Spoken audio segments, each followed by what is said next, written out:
What you're seeing is real. Rika is back and possessed to Tsurugi, and Yuji is here, and Yuji actually potentially killed Yuta and Maki's son. This is a crazy chapter with Tsurugi fusing with Rika being one of the craziest things I've ever seen, and that theory video I made coming true. Please, let's just get right into this. Be sure to leave a like, it helps out so much. Thank you for leaving a like, and be sure to subscribe for a ton of consistent and quality JJK Modulo content. If you love JJK Modulo, you're not gonna regret subscribing. Let's just start. I don't even want to skip a beat. I just want to start right into this. Yes, in the beginning of the chapter, Yuji is here. We see a flashback of Yuji. So if you missed the extra information from the JJK Modulo Volume 1 extras, Yuta and Maki had a son, and he mysteriously disappeared after Yuka had been born. Now we see here that just before the son of Yuta and Maki's disappearance, his name is Yori, a maid witnessed that the father turning the back on a man with a scarred face who had a flicked hoodie. It is Yuji. It is Yuji right here. He spoke to Tsurugi's father. He spoke to Yuta's son before he disappeared, and the last things he told the father is, it doesn't matter. This is wild, and I don't want to say this is true, but people are saying right now Yuji potentially was the one who killed Yuta and Maki's son. I don't think that's the case, but it's possible. Like, it's absolutely possible, and at the very least, the bare minimum, Yuji is responsible for the disappearance of Yuta and Maki's son. What this means is crazy. I got a theory video coming out tomorrow on this. Like, actually, I got a massive theory video. There's so many possibilities as to why Yuji made Yuta and Maki's son disappear. Like,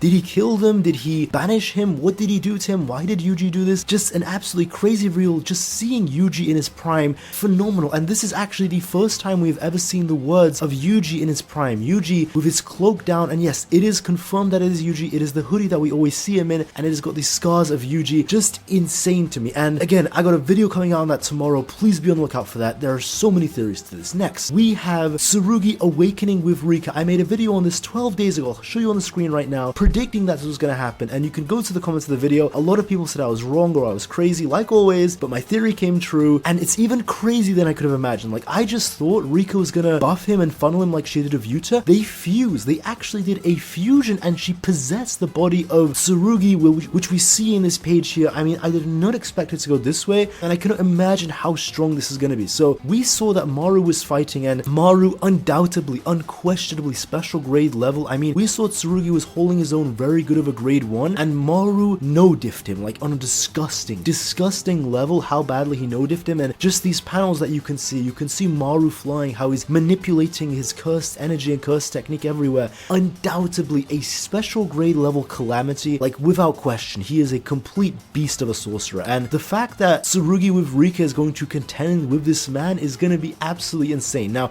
I did not expect that Rika was actually going to possess Tsurugi. That is not what I was expecting, and it looks absolutely insane. Like, you can see it just looks crazy. As you've seen, like, this whole fight looks crazy. Rika possessing him looks crazy. It's just insane, like how the head actually takes over the body of Tsurugi. It is so crazy to me. And we can see that he's overflowing with cursed energy. He's got this hair on him. It even looks Elden Ring-ish style. It looks like cosmic horror. And as to how strong it's gonna be, I really don't know. So I'll read you the panels here as well, because I also want you guys to get an idea of what's going on, because I'll go from the very beginning to the very end. I was just so excited of all of it. So I've read the Yuji plot already. Yuji telling Yuta's son that it doesn't matter. Then on page 2, Tsurugi is basically wondering why the father disappeared. You can read the translations here, but basically, if Yuka never had a technique, the father never would have vanished. So because Yuka was born of a technique, that's why the father vanished. And of course, in this chapter, we get the fight going on. It just looks absolutely insane. I'll throw the panels as you can see. Maru crossing over the worlds, destroying Tsurugi, like completely, toying with him in a way we haven't seen, actually reversing the roles of sky and heaven, literally heaven and earth. And then Maru says, I've won. And then Tsurugi says, if there's even a 1% chance, Maru doesn't even let him say that. Tsurugi says, I'll bet on that. And Maru says, that's just like you, before he sends him rocketing through a skyscraper, picks up cars, an insane page, like special grade level without a doubt, and crushes Tsurugi. The fact that Tsurugi even survived is something incredible in and of itself, and Maru looks very hurt, like he looks very sad. He clearly doesn't want to do this. He doesn't want to hurt his friend like this. He doesn't want to kill his friend, but he wants to respect Maru as a warrior, so that's why he's going all out with the intention to kill. And of course, page 14, it says right here, a beautiful line. It is from Tsurugi himself. If you're born with something great and can die a great death, sure, that's something to be proud of, but I can't accept that. Even if it was ordinary, even if it was vague, as long as his life and everyday existences were somewhere out there, she is coming, which that line, she is coming, it comes from the actual translator. And again, this is either Tsurugi talking, this is either Rika talking, or the narrator talking. Potentially, I think it's Tsurugi. It's going to be clear when we get more translations. And at the end, he says, that would have been enough for me, just that that. And of course, we see Rika talking to Tsurugi in the shadows. Yes, Rika is there. She actually exists. So the ring glows, it glows cursed energy, it's shining. And then from the shadows, Rika begins speaking to Tsurugi. She says,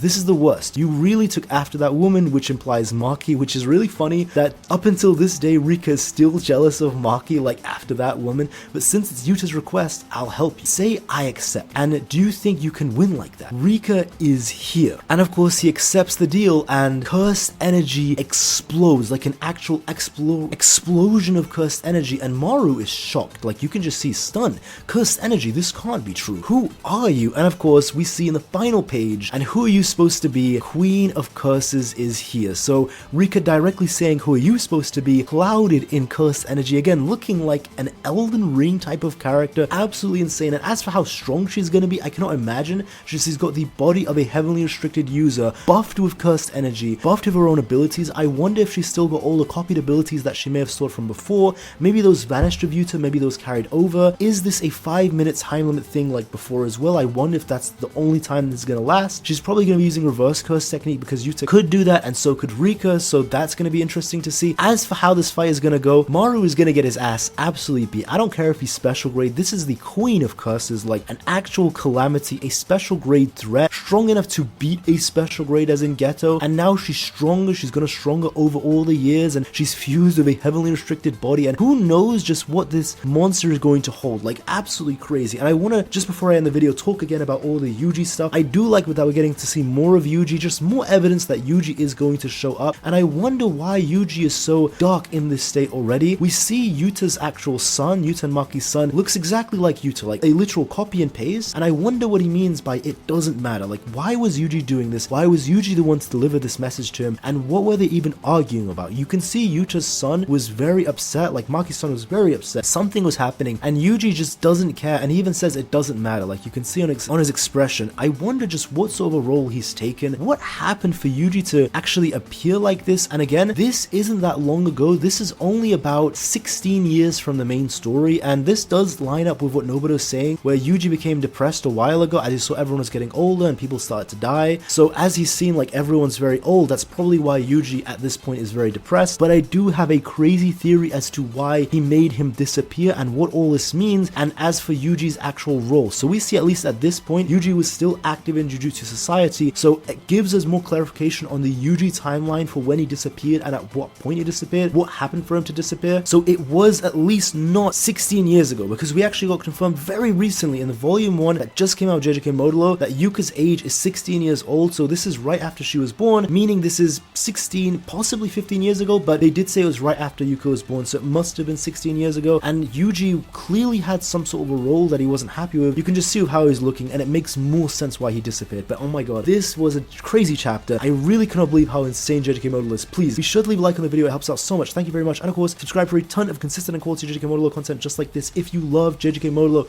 I promise you're not going to regret subscribing. But that's all from me. Have a wonderful day, guys, and take care.